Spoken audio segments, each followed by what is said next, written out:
Asalaamu calaykum waraxmatullaahi wabarakaatuh.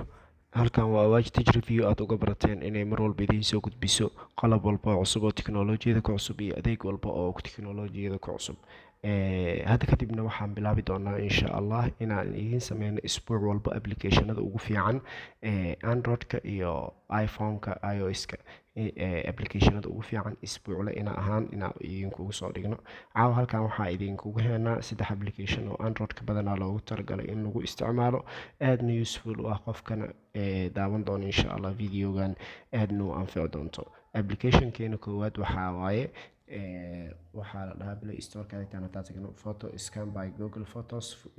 Wuxuu kuu sameynayaa sawir markaad ka qaado sawirkii asalka ahaa inuu kaa luminin resolution-ka sawirka horeeto leh. Sidoo kaleetana uu cabirka sawirka uu ku siiyo waxyaalaha background-ka uu kaa jarjaro kaleeto. Tusaale ahaan haddaan galno wuxuu leeyahay sawirkan hadda qaadayna waa waagaa yaraa. Markaa saas u sawirno wuxuu leeyahay afartaas geeskan iyo geeskaas. Markaa saas u geyno meesha sawiradaad galaysaa. Hadaytaan waa ujeedaa sawirkii oo aad u fiican oo qurux badan hadaytaan haysanaa.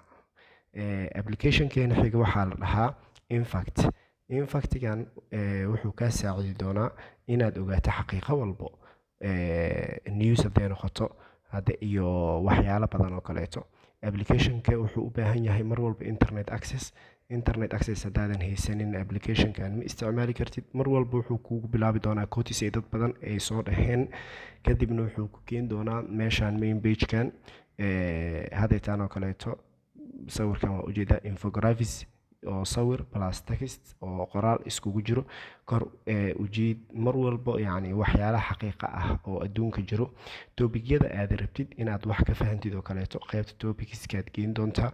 Business-ka, crime-ka, countries-ka iyo so many more wax badan oo kaleeto waa ka dooran kartaa. Waxaa u baahan tahay account aad ku register gareyso si uu waxaan kuugu furmo. Sidoo kaleeto muuqaaluu leeyahay application-kan, muuqaaladan oo mar walba kaa saacidi doono inaad xaqiiqooyin badan aad sii ogaato. Infact-na halkaas uga baxaynaa. Midkeena xiga waxaa la dhahaa Pocket. Pocket wuxuu kaa saacidi doonaa in uu aad save gareysato waxaaga articles-kaaga. Hadaytaan waxaa jirta arday badan oo article badan rabay inay yacni akhriyaan, sidoo kaleetana internet access aysan helaynin. Marka kan waxaad ku akhrin kartaa internet-ka isagoo kaa maqanaad wax ka akhrin kartaa.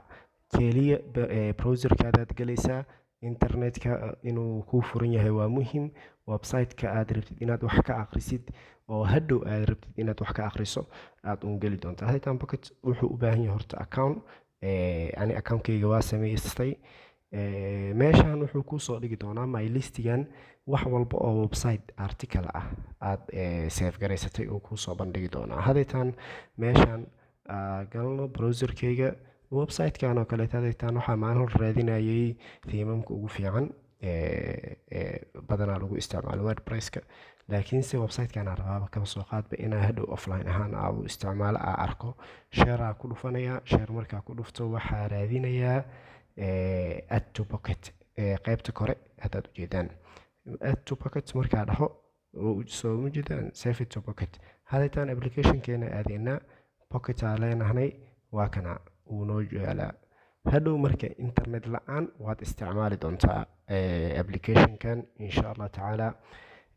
Wax walba oo kula soo gudboonaaday ama aad rabtid in review inaad kasoo sameyno aad rabtidna comment section-ka noogula wadaag. Waa mahadsantahay walaal aad iyo aad.